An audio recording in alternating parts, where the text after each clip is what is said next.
Bem, a partir de agora, então, nós estamos junto com os nossos irmãos que estarão acompanhando a nossa ministração, a nossa palavra.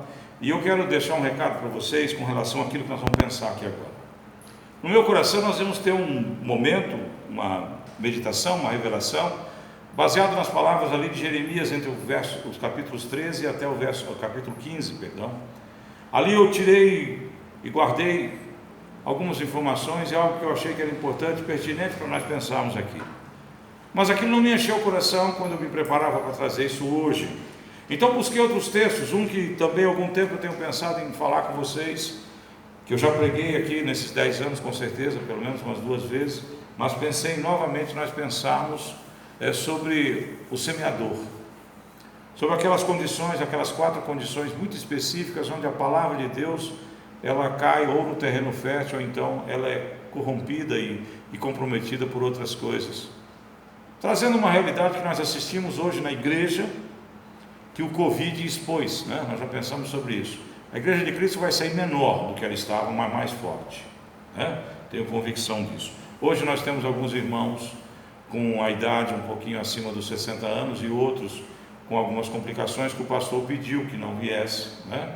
Tendo em vista aquilo que nós conversamos de manhã, a quantidade de leitos disponíveis para respiradores na nossa região. Agora menos de 4, tem 3 só, para uma região de 4 cidades, né? Mas amém, você veio aqui hoje, o Senhor quer falar, você que está aí do outro lado me ouvindo também, eu tenho certeza que Deus quer ministrar algo, eu tenho muita certeza, porque nenhum desses 2 textos, o meu coração se abriu, o Espírito Santo não chancelou. De manhã nós tivemos uma aula muito boa, tive repercussão, agradeço aos irmãos que entraram em contato, comentando a respeito da aula, falando sobre nossas famílias.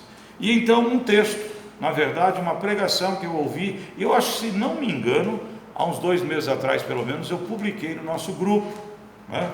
É do reverendo Hernandes Dias Lopes, um homem que eu tenho como, eu digo assim, eu faço a minha pós-graduação em teologia, eu faço com ele, né? De uma maneira indireta, ele não sabe disso, né? Depois eu até vou pedir para ele me dar o diploma, mas não sei se ele vai me dar. Mas eu o ouço muito, né? Pelo seu caráter, pela sua postura, pela sua teologia limpa, correta. E ele tratava ali de um assunto muito importante.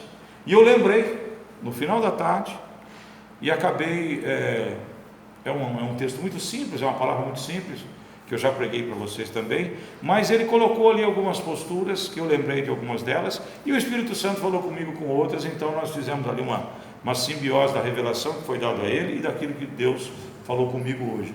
E eu quero que você abra a tua Bíblia, meu querido, lá no livro do Evangelho, como diz ele, o Evangelho de Jesus Cristo, escrito por João, no capítulo 2.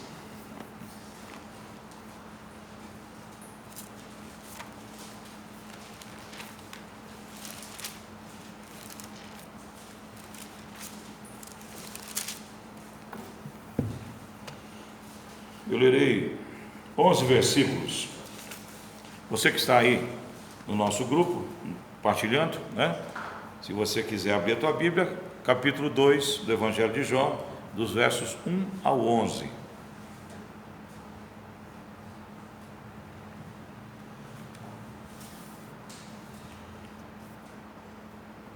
E ao terceiro dia, fizeram-se umas bodas em Caná da Galileia, e estava ali a mãe de Jesus.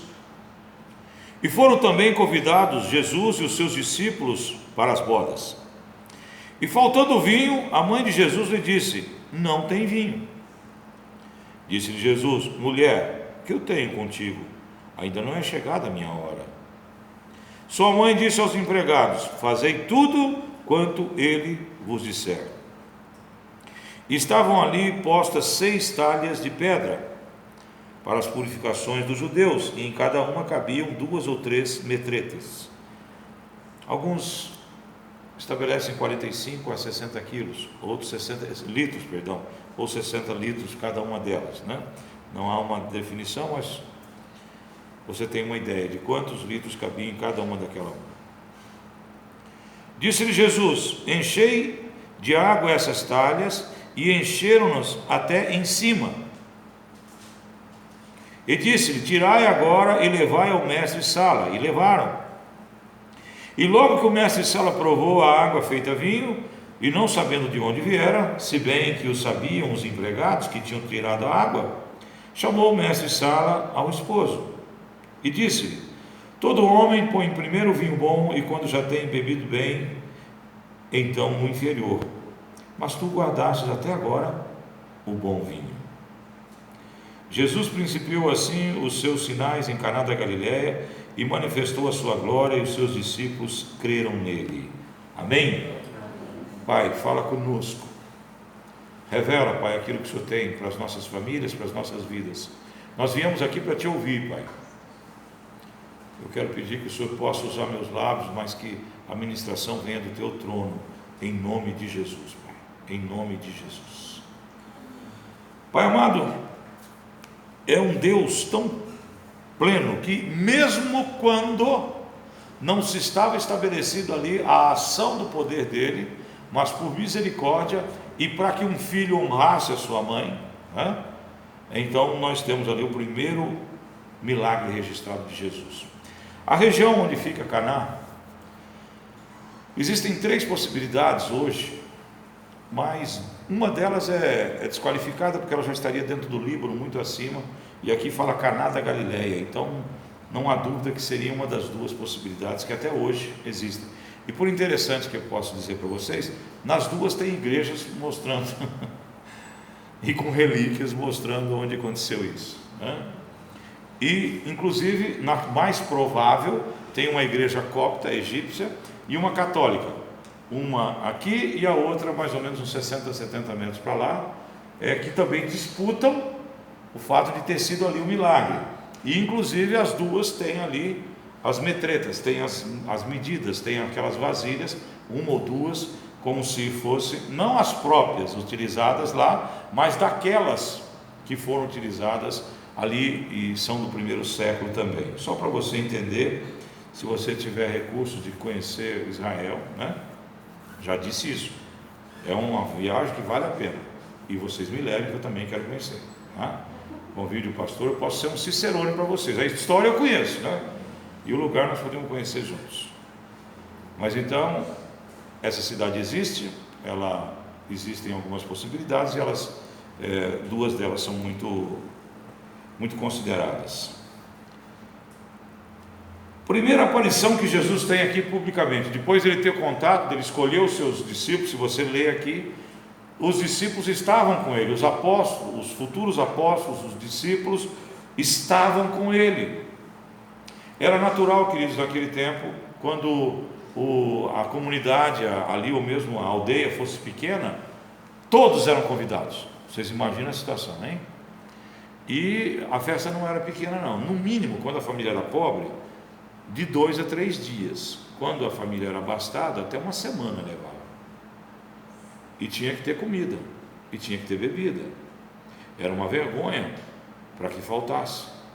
Então havia ali um critério: se você não tem condições de fazer uma festa para receber todo mundo, que você não fizesse. É um traço cultural, inclusive dos orientais até hoje. Até hoje eles têm essa visão. Queridos, e Jesus está ali. Jesus está curtindo o seu momento ali com seus discípulos. Muito provavelmente o noivo era parente de Maria. Alguns dizem, alguns estudiosos, que talvez vocês não vão interessar muito, mas eu vou falar mesmo assim, porque eu gosto de contar a história. Ele era sobrinho de José, e chamava João, né? Outros dizem que já era parente de Maria, mas não importa. O importante é que Jesus estava numa festa e acabou o vinho, certo? Se eu fosse pentecostal, se eu fosse assembleiano, eu ia dizer para vocês que não era vinho, era um suco de uva, né? Que é improvável, naquele tempo não tinha, mas eu diria isso com medo de você achar que Jesus tomou vinho.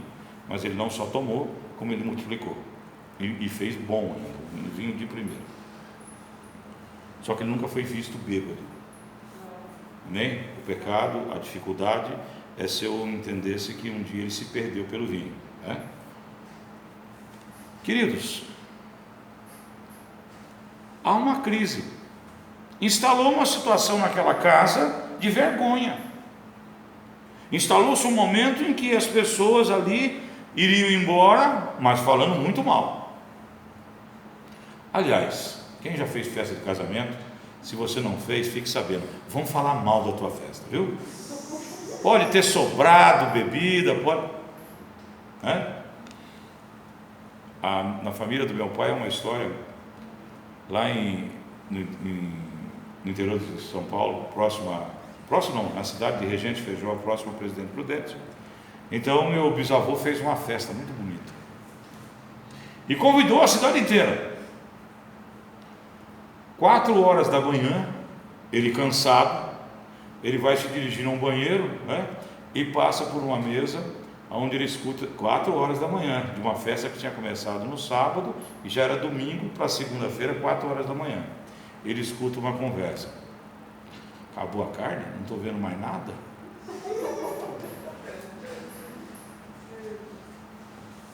Bom espanhol, parente do pastor Marcelo, com gentileza ele pediu que quem estava na festa cascasse fora.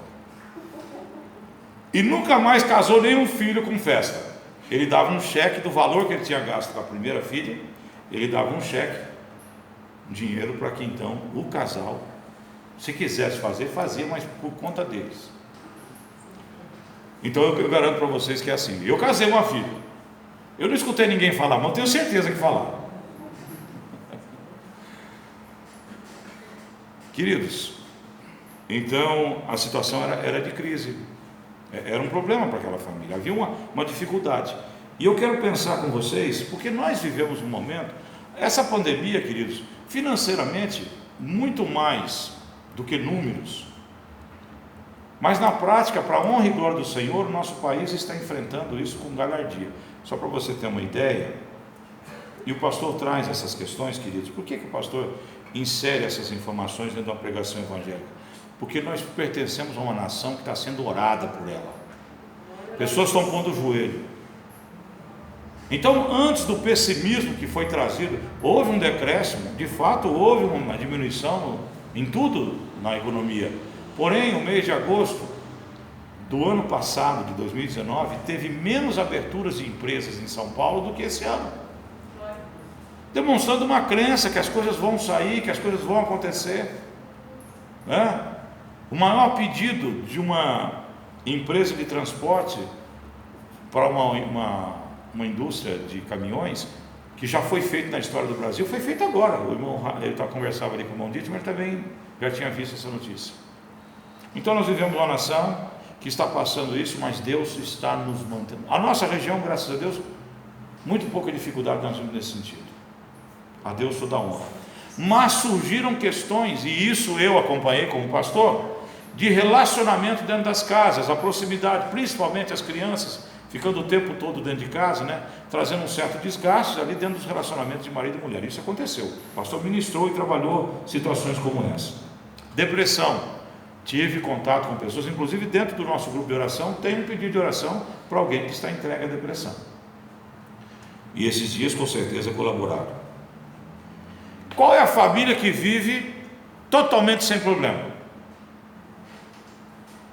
Se alguém se manifestar dizendo que não, primeiro eu quero endereço, que nós vamos ter que filmar isso.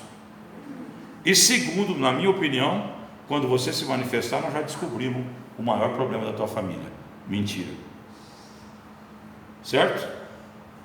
Ninguém vivendo em família, com pessoas com convenções pessoais, com entendimentos pessoais distintos, principalmente o marido e a mulher que foram criados de maneiras distintas, vinda de casas com ideias, com opiniões divergentes. Não existe família que não tenha problema, queridos. Não existe. E nós assistimos, eu gosto de lembrar o caso do meu pai e da minha mãe, né? Normalmente do dia do casamento, né, à noite, a lua de mel, é uma coisa que normalmente não dá problema, né? Mas a minha mãe e o meu pai já descobriram que casamento não era fácil, porque eles casaram numa cidade chamada Piabiru, onde eu tive a honra de nascer, né? Não puseram placa para mim lá não, onde eu vou pôr? O que aconteceu? Uma chuva E lá a terra é tão vermelha quanto essa aqui, e ela é mais grudenta ainda, é mais difícil de você andar. E choveu, mas assim de caminhão. E depois os dois noivos tinham que montar num jipe, né, e atravessar 90 quilômetros até Maringá. No hotel, na frente antigamente era o Hotel Bandeirantes. Eu lembro porque eu também tive a honra de passar minha noite de núpcias no mesmo hotel que meu pai passou. Só que no nosso casamento não choveu. Mas eles pegaram aquela estrada terrível e só chegaram porque o velho Samuca era bom de volante. Então já começaram o casamento deles com 90 quilômetros de barro. Eu brinco com eles então, que eles já foram fortalecidos ali, foram treinados para uma vida que de fato não é simples. Casamento não é simples, família não é simples, mas é a única resposta que existe para o ser humano. Nós aprendemos hoje de manhã a proposta e o pacto que Deus traz para Noé, na continuidade da história da civilização humana, é ele com a esposa, 3 filhos e 3 noras. Quando eles saem daquela arca, o Senhor faz um pacto com eles, inclusive aquele do arco-íris, que não é bandeira LGBTS na Bíblia, viu? É apenas uma confirmação de Deus sobre uma promessa que Ele fez. E ali, tudo que se refere à civilização humana nasce no âmbito de uma família. Não existe solução para o ser humano sem ser a família.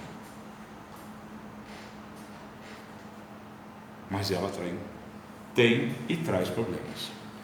Eu quero pontuar aqui, são 6 pontos. Alguns deles eu emprestei do Hernandes Dias, outros eu acabei colocando aqui, complementando. São alguns princípios. O primeiro deles aqui é o seguinte, queridos: é necessário convidar Jesus. O Salmo 127 diz o quê? Que em vão vigiam as sentinelas se Deus não estiver com aquela cidade. Isso refere-se a toda a existência, não só a casa. Ali fala casa, né? E depois fala a cidadela e a cidade.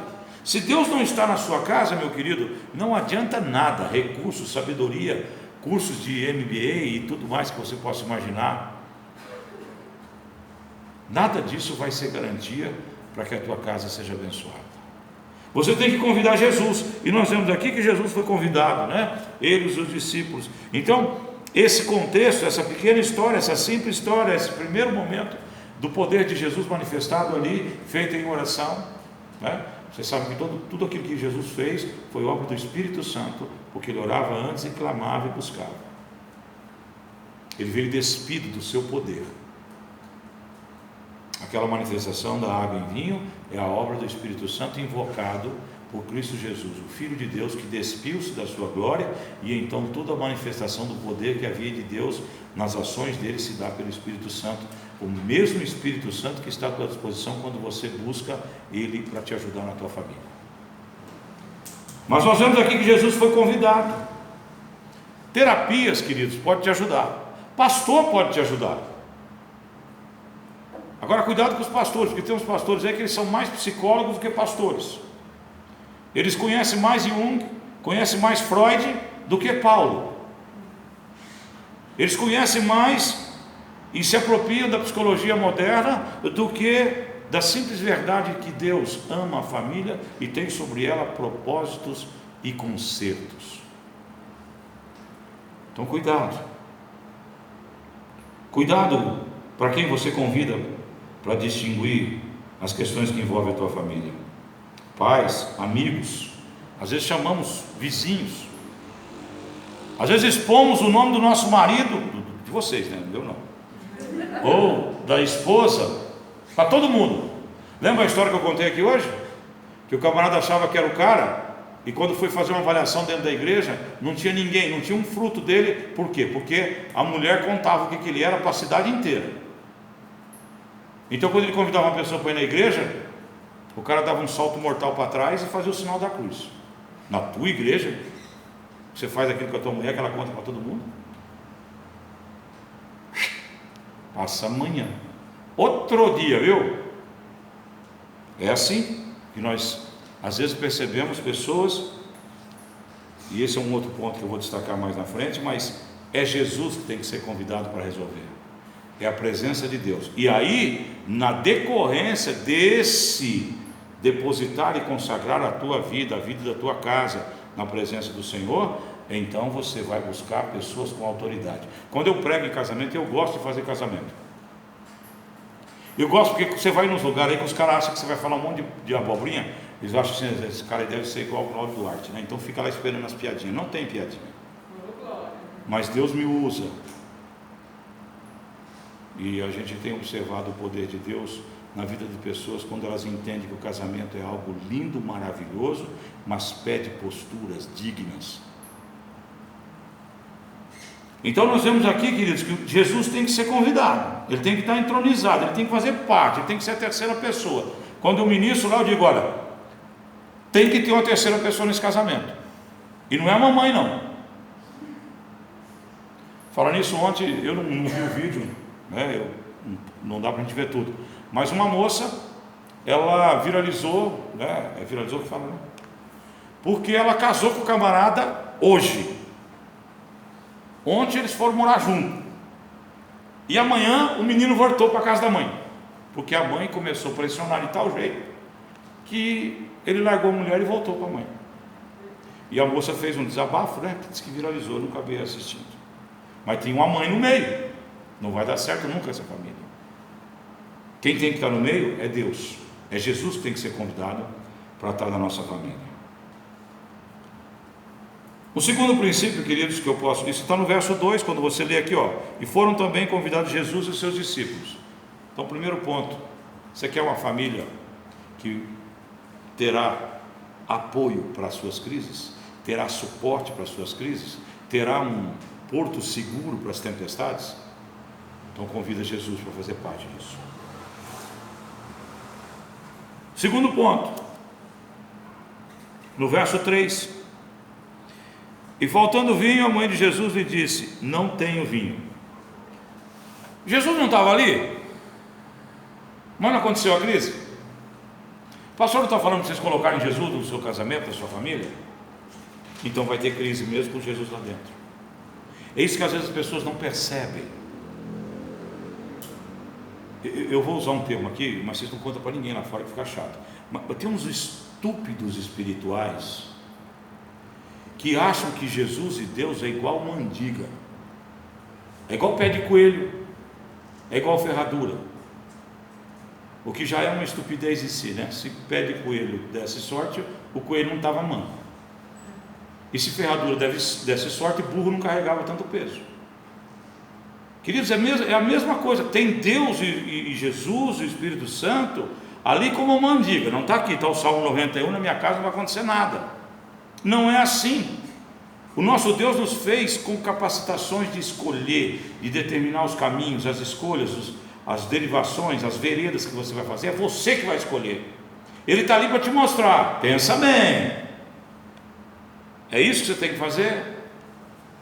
Agora a escolha é sua. Então podem haver crises, e sem contar que o diabo, ele não está feliz com a tua existência, com a existência da família, com nada disso. Hoje nós vivemos uma questão política e espiritual e religiosa com relação ao valor da família.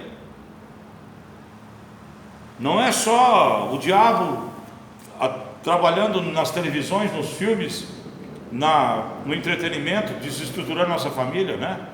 A própria política, em alguns setores, algumas visões ultrapassadas, perdidas, lugar que não deu certo em lugar nenhum, ainda insiste. O pastor tem falado muito nisso, queridos, porque talvez você tenha pensado que isso morreu, e não morreu. Prepare, vocês vão continuar sendo afligidos por situações que envolvem seus filhos com doutrinação. Na política você já começa a perceber manifestações e posicionamentos que estão escondendo e anulando coisas que tinham sido conquistadas nos últimos 6 anos. Só você prestar um pouquinho de atenção no jornal, e você verá que para que isso? Para que aquelas forças que você se julgava sepultadas venham com força nas próximas possibilidades. Feito esse parênteses, vamos voltar aqui para a festa. Jesus está lá e a coisa aconteceu, a crise aconteceu. Sejamos honestos, queridos.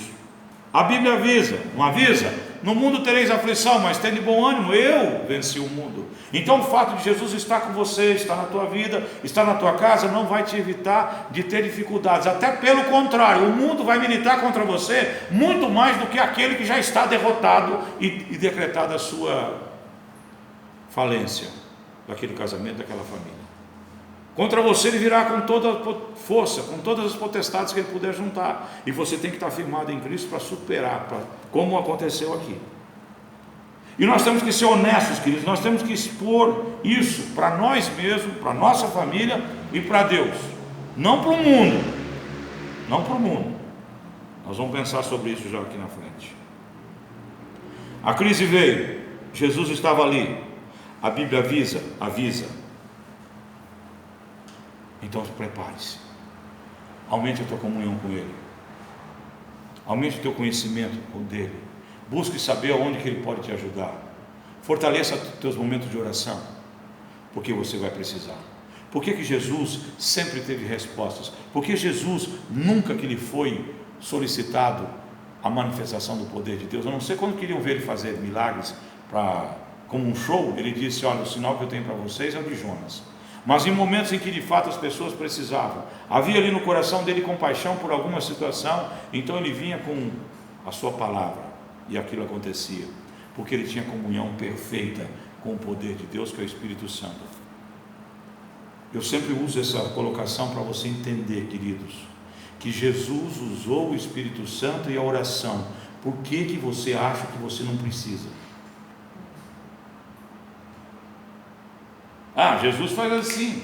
De fato, ele falou ali, quando ele estava sendo preso, ele falou: se eu chamar aqui, descem centenas de anjos aqui, e vocês não têm condição de fazer nada contra eles. Mas ele estava despido da sua glória, como Paulo nos ensina, para que humildemente morresse ali como um carpinteiro, injustiçado e humilhado, para que você tivesse vida e vida em abundância. E tudo que ele fez poderoso, como a Fran leu conosco aqui hoje, ele fez na ação do Espírito Santo, por meio de orações que ele fazia todas as manhãs. Em todo momento você vê Jesus orando.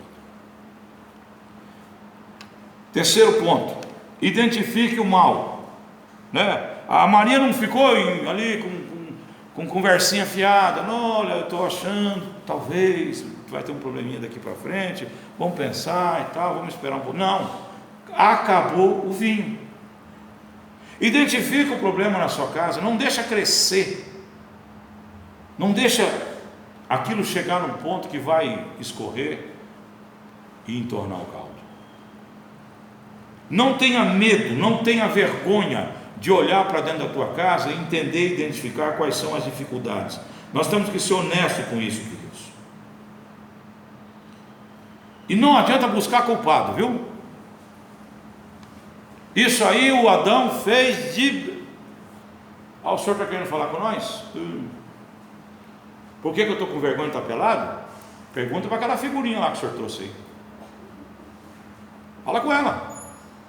Aquela mulher que o senhor me deu, eu estava aqui de boa. O senhor podia ter me dado um Premiere da Sky, que era muito melhor. Aí o senhor trouxe essa coisa aí, ó. Olha o que aconteceu. Arrumar desculpa, queridos, não deu certo. A mulher passou a ter dor para parir, mas o homem começou a trabalhar no cabo de enxada. Se você ler a palavra de Deus, você vê que nasceram e brotaram espinhos e abrolhos, e então o homem teve que ganhar o seu pão com o suor do seu rosto. Não adianta vir com guerre, com conversinha fiada e jogar a culpa para a filha, para o filho. Todos estão no mesmo barco, todos precisam daquele agir de Deus, limpando, consertando e melhorando. Nós pensamos muito sobre essa situação agora de manhã, eu não vou repetir de novo. Identifique a causa, as consequências. Mulheres, vocês estão aqui, eu vou falar um negócio para vocês que eu não devia falar, porque vocês estão ficando muito metidas, mas eu vou dizer: vocês são mais perspicazes que nós. Então vocês às vezes têm a capacidade de enxergar a dificuldade antes que nós a identifiquemos. É algo da natureza humana, nós somos feitos assim. Falando nisso aí, queridos, vou fazer um outro parênteses. Há um programa chamado Shark Brasil, em que apresentam ali novidades e chamam investidores. Aí o cara olha lá e vê que tem potencial aquela invenção e eles compram, entram em sociedade. Aí uma das empresas, isso aqui quem registrou foi a Patrícia Lage, ela é cronista do R7. Uma empresa que se apresentou ali para trazer soluções para as injustiças trazidas sobre as mulheres dentro do âmbito profissional. Então você contrata aquela empresa, ela vai fazer um retrato, né? Vamos dizer assim, o Rogério contrata e ela vem ali na Moreira Consultora e começa a olhar tudo que as mulheres estão sofrendo lá dentro.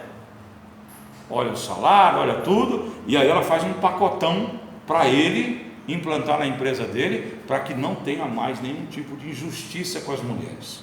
Até aí, até razoável. O que eu também não concordo que no século XX, meu amigo, no ano de 2020, a mulher que é competente está lá, sobe, vai adiante. Não vai umas preguiçosas igual uns homens preguiçosos. Aquele que quer estudar, aquele que quer trabalhar, mas estão ganhando menos. Estão ganhando menos porque começaram a fazer isso tem 10, 15 anos. Daqui 20, 30 anos você vai ver como é que não vai estar tudo igual. Mas até aí tudo bem, eu achei até bacana. Porque tem uma outra empresa que tem essa mesma situação para negros e indígenas. Então fazem avaliação nas empresas para ver se não tem problema ali de preconceito étnico. Só que tem um detalhe. Como é que funciona essa empresa de Itibar? Eu e você, por exemplo, vamos dizer que nós fôssemos um grande empresário e fôssemos contratar lá. E chegava eu e você, quando nós entrávamos na porta dela assim, a moça que estava falava, olhava para você e olhava para mim. Homem aqui não entra pela porta da frente.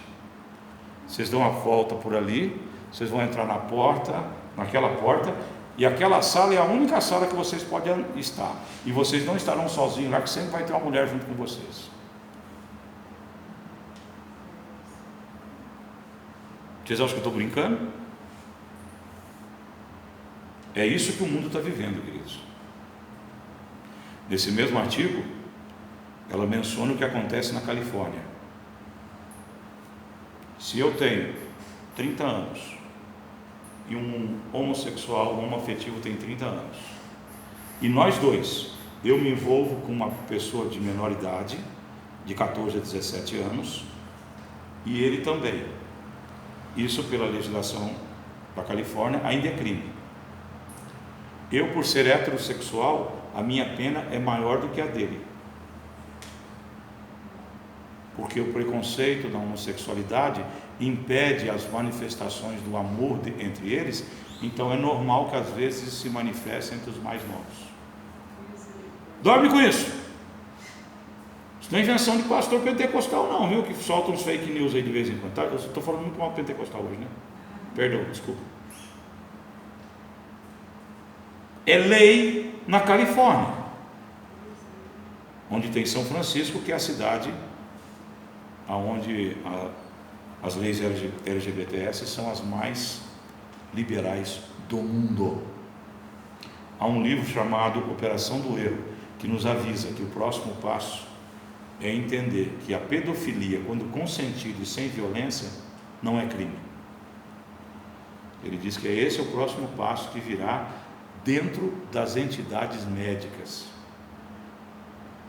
E eu acho que não está longe de acontecer isso, queridos.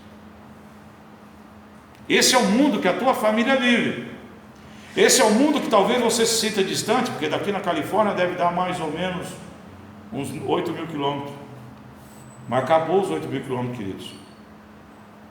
Com um clique você traz mensagens, você traz ideias, você traz possibilidades. Então pense bem em abrir mão de Jesus na sua família. Leve o problema, quarto princípio, leve o problema. Ixi, eu já estourei o prazo que a Rose me deu hoje. Leve o problema para a pessoa capaz. Roupa suja se lava em casa, viu? Em casa que se lava a roupa suja. A vizinha não tem que saber que o teu marido ronca. Ninguém tem que saber, viu, Rose? Ninguém. Certo? Ninguém. Ninguém precisa saber que você, quando ele usa uma meia 2 dias, tem que jogar fora. Ninguém precisa saber disso.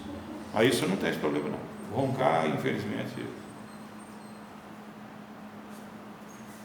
Quem precisa saber é você identificar as dificuldades e tratar marido com mulher, mulher com marido, com filhos quando for necessário e com Deus. E buscar pessoas habilitadas. É outro detalhe que eu digo nos casamentos. Você vai procurar a opinião, não daquele camarada que casou 7 vezes e você acha que ele é o bom em casamento. Se for assim, a Gretchen é que tinha que trazer solução para todos os casamentos. Está indo para o 20º? Procura alguém que tem um casamento sustentado, um casamento que passou pelas tempestades e está em pé, igual bambu, chegou a vergar ali, mas não quebrou. É esse que você tem que ouvir. Um dia um camarada falou assim: eu fui falar com meu pai. Por exemplo, você me dá liberdade? Você quer dizer que você foi perguntar como tratar e mudar o teu tratamento com a tua mulher, com teu pai, que você me contou mesmo, que há menos de 10 anos atrás ele tinha 3 famílias, contando com a de vocês, e que você viu ele bater na tua mãe.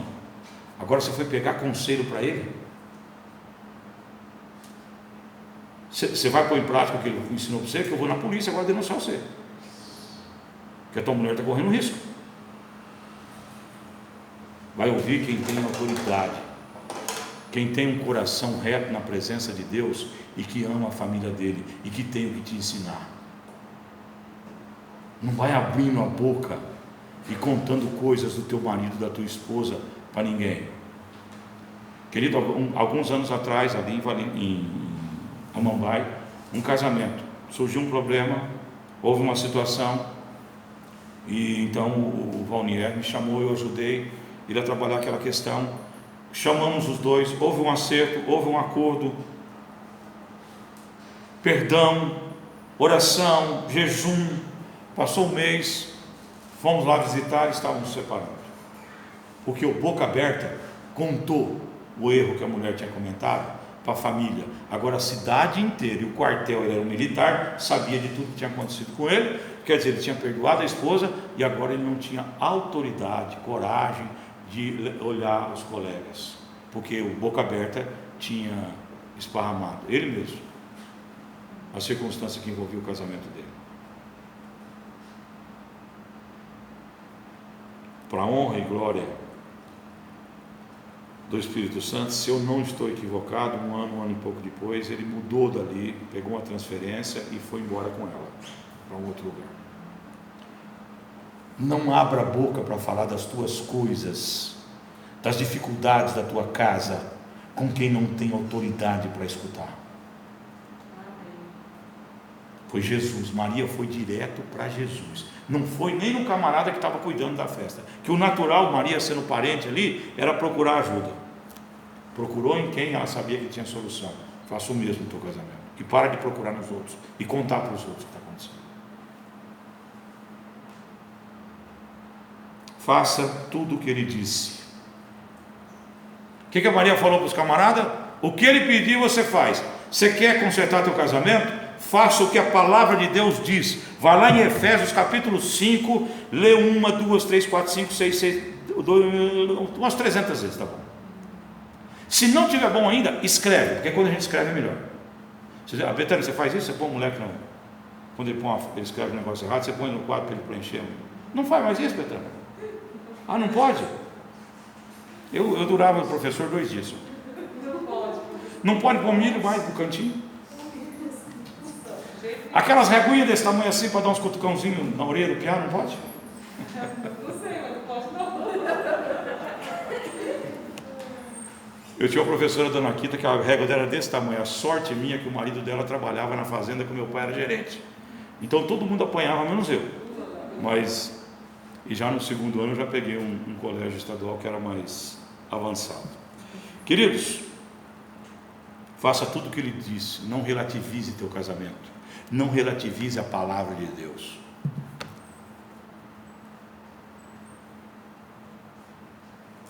Marido e mulher tem que estar junto. E minha sogra um dia fez um comentário, e a Rose vai me ajudar aqui. O pai da Rose faleceu um pouco antes de nós casarmos. Mas enquanto eles foram casados, ele nunca pousou uma noite longe dela, né? Bonito demais. Não relativiza, não. Não dá espaço para o Satanás, não, querido. Querida. Vocês têm que estar juntos. Paulo escreveu aqui, ó. Os meninos mais novos, tampam os ouvidos aí, o pastor falar um negócio que não dá para você escutar. Vira para o lado assim, faz de conta que você não está vendo. Quando vocês forem orar, não exagera para deixar o marido esperando e nem a esposa esperando na hora de deitar. Está na Bíblia. Está na Bíblia. Entendeu? Precisa desenhar? Todo mundo entendeu? Deus conhece a natureza do ser humano, foi Ele que fez. E a intimidade, o amor de um homem e uma mulher é uma das coisas mais lindas que a Bíblia traz e nos ensina a viver no casamento. E é arma contra o diabo. Um casal que vive bem essa área, não tem o cão que vem com tentação que consegue alguma coisa. Amém? Bíblia é sabedoria, queridos. E sabedoria é algo que vem de Deus para fazer da tua vida algo abençoador. Verso 10, terminando. E disse-lhe: todo homem põe primeiro o vinho bom, quando já tem bebido bem, então o inferior. Mas tu fizeste diferente, agora que veio o melhor vinho. Então, quando você criar na tua vida esses 5 passos, queridos, você vai experimentar o melhor de Deus na tua casa. Você vai experimentar o melhor de Deus na sua família. Não relativize a palavra de Deus. Ela manda, faz. Ele pede, obedeça. Preserve o teu casamento. Não exponha. Coloque Jesus como seu apoio total. E quando chegarem as crises e as tormentas, olhe para Ele como um ponto que no mar, você em meio às batalhas ali que a vida traz, as ondas gigantescas, as tempestades, mas quando você olha aquele ponto, lá naquele lugar, naquele porto seguro, você sabe que se continuar ali naquele caminhar, você vai chegar num porto onde você vai segurar o barco da tua vida. Que Deus possa falar mais com vocês, queridos, e que o amor dele possa trazer na tua casa e na tua família as soluções para as crises que todos nós temos. Amém? Glória a Deus. Ô Rose, não deu 50 minutos não, só tem 43, tá?